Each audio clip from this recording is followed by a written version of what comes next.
What's up, my people? Welcome to Into the Maya with me, the G, your host, Henry. What's up, people? Either welcome back if you're new to the channel. This is the channel where I tell parts of my story, growing up through history, all my stuff, and try to apply spiritual wisdom and insight to it. And then I also do collective readings once a week. I might dabble more into that, but I haven't really got enough views on that, so I might just keep it at once a week because I kind of like doing it myself anyway. And then sometimes I also just, like, if I have epiphany, I'll just be like, oh, here it is. But this is episode 7 of Into the Maya, the life of me. And, so today, this is going to be the day where I introduce the stepdad into the scenario. And I guess before I get into him, because he came into my life when I was 6, I believe. And before that, we always like lived with my grandma and shit like that. With my mom and my baby sister. Me and my sister are 4 years apart. And so when he came, she was 2 and I was 6 at the time. So my real dad left when I was like 2 weeks old. And I don't even remember start seeing him until I was a little bit older. But supposedly he got caught cheating or whatever, and kicked me and my mom out when I was supposedly 2 weeks old. And my mom said it was like at midnight, and we had to walk all the way across town to get to my grandparents' house. And so that's the story I've got. That's all I know, you know. I don't really care either. But so now this is the plot twist. Dun, dun, dun, dun, dun. So when I met my stepdad, well, he's not even my stepdad. I call this dude my real dad because even though you'll hear about the stories, even though he used to beat my ass and like all kind of crazy shit, I still love the dude, and I respect him because he was beaten like that as well. It wasn't like he just came to beat my ass, you know what I mean? He was beat too. So, I mean, it was just something that what it was, you know. And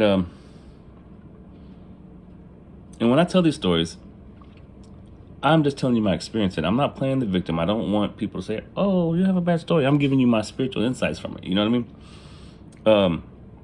We have to get out of this victim mentality. We have to let go, forgive ourselves, and forgive others. Message. It's the only way to have the light bate. Okay, so this is how I met my stepdad. This is gonna might throw you off, people. So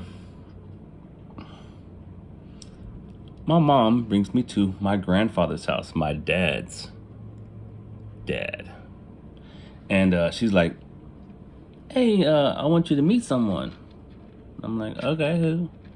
This is your Uncle Richard, your dad's brother. Hello, Uncle Richard. I'm looking, hello, Uncle Richard, how are you doing? And she's like, he's going to be coming home with us. What? What? My dad's my uncle? Surprise! Yeah, so my stepdad is my uncle. So that's why when my little brother pisses me off, I'm like, fuck you, you my cousin. I was fucking with y'all now.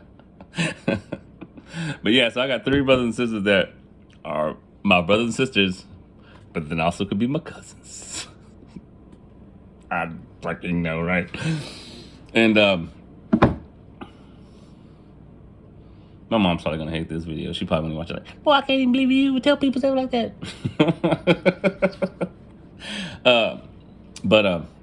So yeah, he came home with us, and the very next day, I don't know how true this part is, but this is what I've been told also.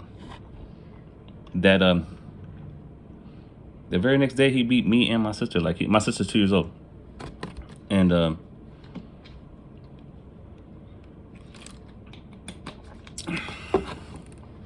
Yeah, so she was 2 years old, and she had bruises on her or something like that.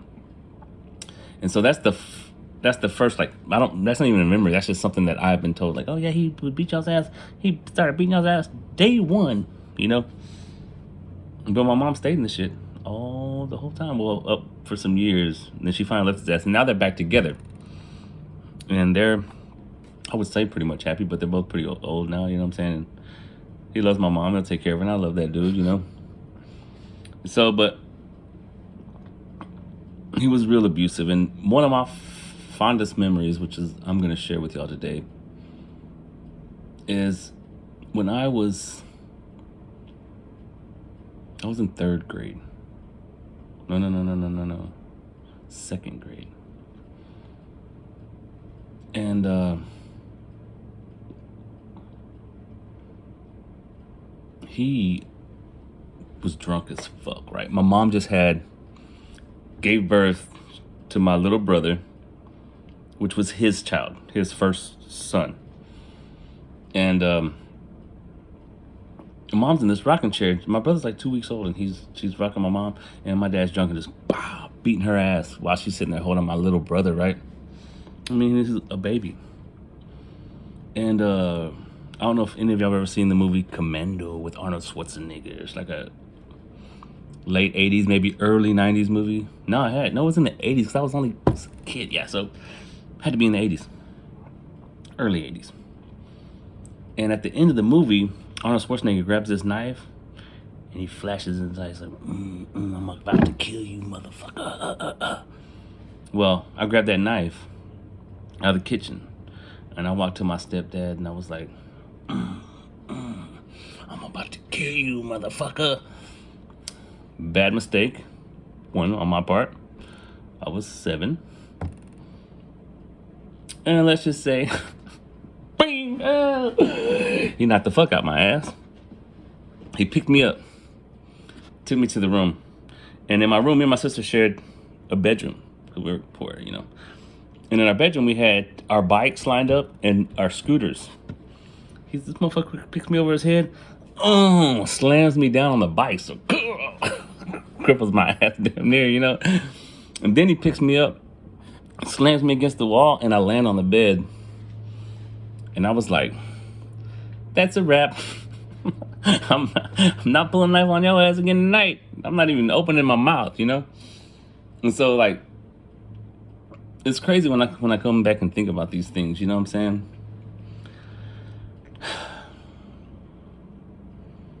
And the spiritual aspect from this one, like, I don't even know what to think. I mean, maybe it was just like I had to break generational curses or something, because I love the dude today, you know what I'm saying? A man that put me through hell until I started running away when I was like 12 or 13. And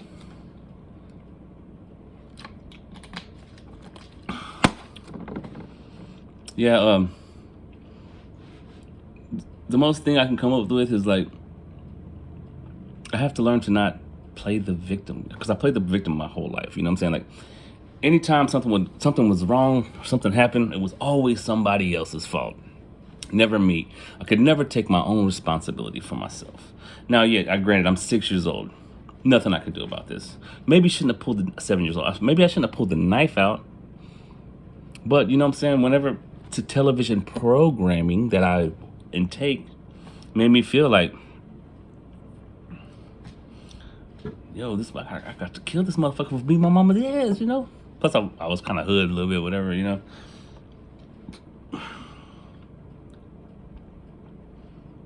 But I decided to not play the victim role. Like, love this dude. I go cut their yard for them. You know what I'm saying? Sometimes. And I love him. I love my mom. You know what I'm saying? And for years, I would blame my mom. Like, you know, why would you stay in a situation when your kids are getting their ass beat? You know what I'm saying? She didn't want to be alone, bro.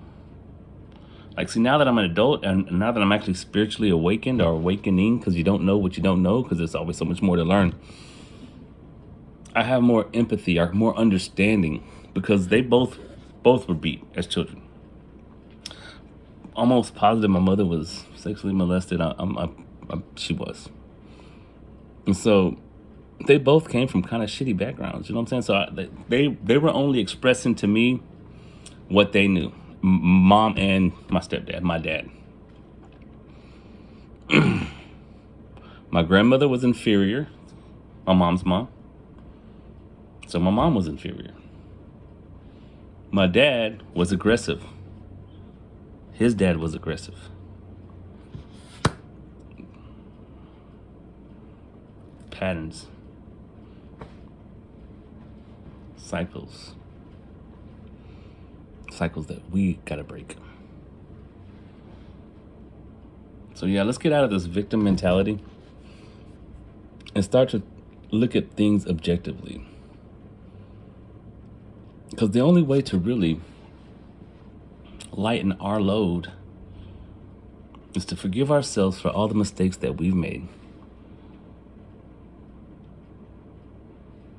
And to forgive others. Because the people that we don't forgive probably don't even give a second thought to us. We're the ones eating the poison. You know? It's time to let go and be. That's the way to freedom, man, is to let go of everything. Like, but you don't know what they did to me. I don't care what they did to you. We've all done something to someone. We've all had something done to us.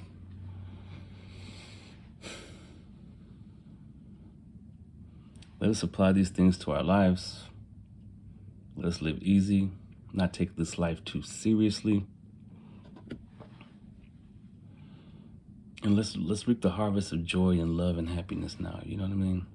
Let's break the victimhood mentality. Let's forgive ourselves and others.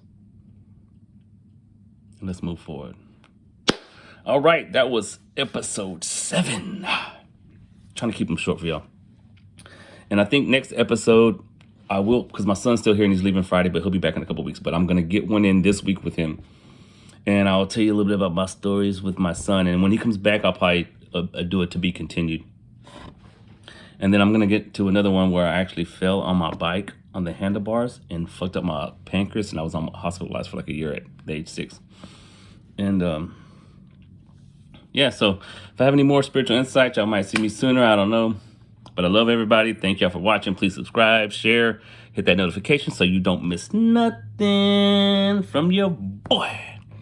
All right, my people, thank you for joining into the Maya. Y'all have a good one, peeps. Namaste.